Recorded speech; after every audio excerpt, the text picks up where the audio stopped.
Hi everyone, my name is Maddie Wester, and for this project I chose to talk about The Book Hog by Greg Pizzoli. This book was published in 2019 and won the Geisel Honor Award in 2020. The Geisel Award is named after Theodore Geisel, the man who created Dr. Seuss, and this award is given to the authors and illustrators of a book for beginning readers. And this award is given to books in that category that are regarded as the highest form of children's literature.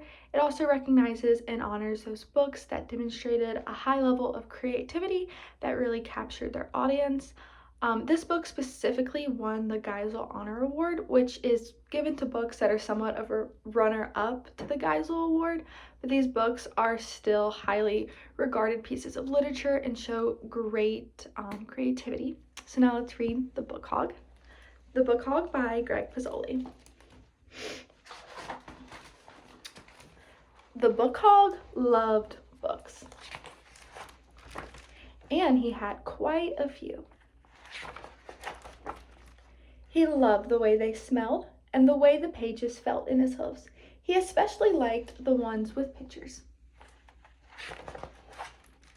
He picked them up here and there, anywhere he could find them. But the Book Hog had a secret, a big secret. He didn't know how to read. He had never learned. He was surrounded by books, but the Book Hog couldn't read a single one.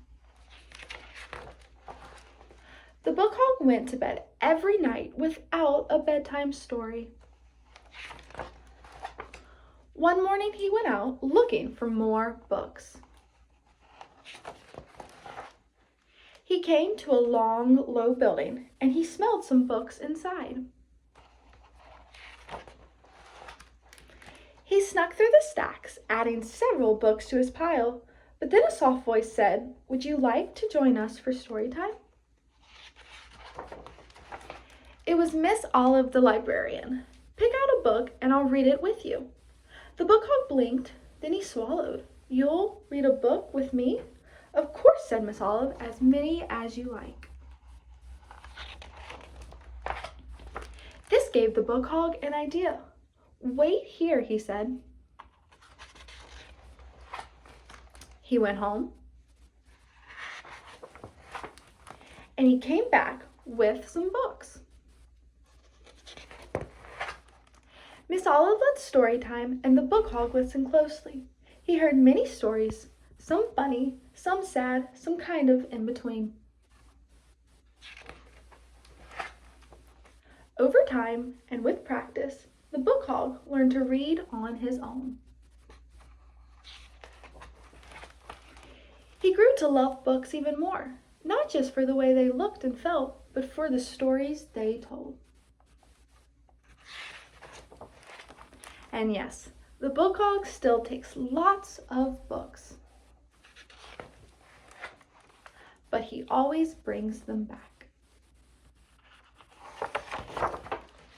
So that was The Book Hog by Greg Pizzoli. I personally really love this book. I think it's a funny take on loving books, and I think it's a really cute, funny story.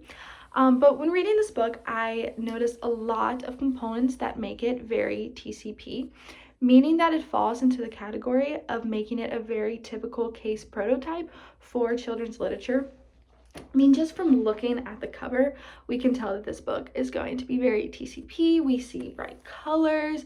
We have a very cartoonish main character. The main character himself is a talking pig, which we know animal fantasy is seen throughout children's literature, again, making it very TCP.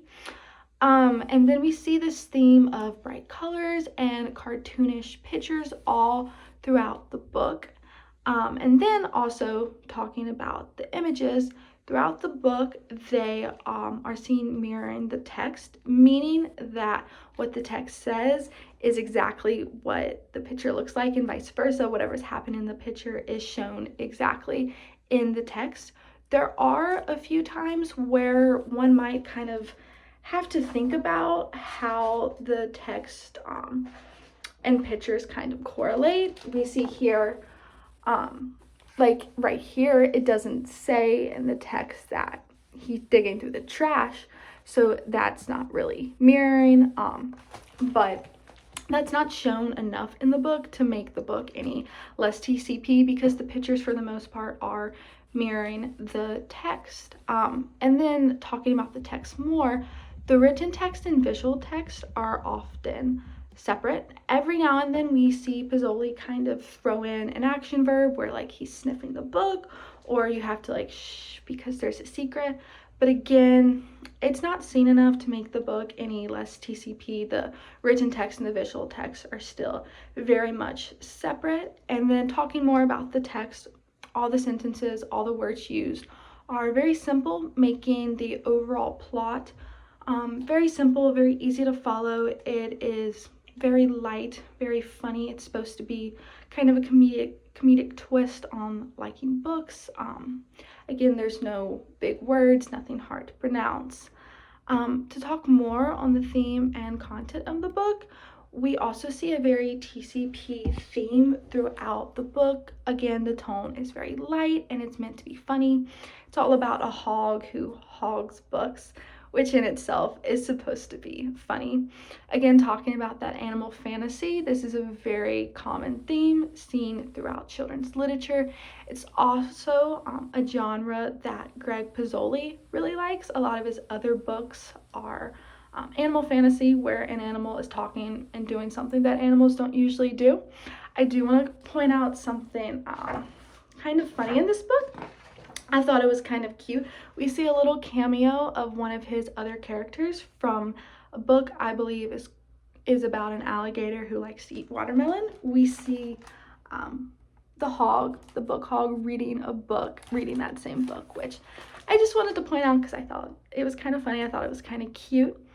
But in this book itself, again, we see a hog as he learns to read and to share his books.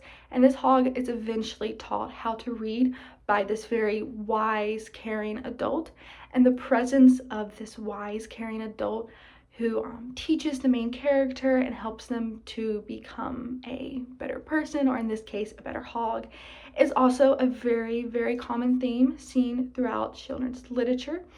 And through this in the book, we see good kind of win, because the hog admits his secret of he can't read, but he's hogging all these books. And we see him change. We see him learn how to read. We see him share his books. He even brings back the books from the library that he ended up taking. So we kind of see this little bit of a change in him, of him becoming better at the end of the book, which is also very TCP, with our main character going through a change. And at the end of the story, it is a very sweet kind of awe moment, because now he can read, now he has other friends who love books, and now he has this wise adult who he can always go to in times of trouble. So yes, that is The Book Hog by Greg Pizzoli. I hope you enjoyed this video and found a new book you may like.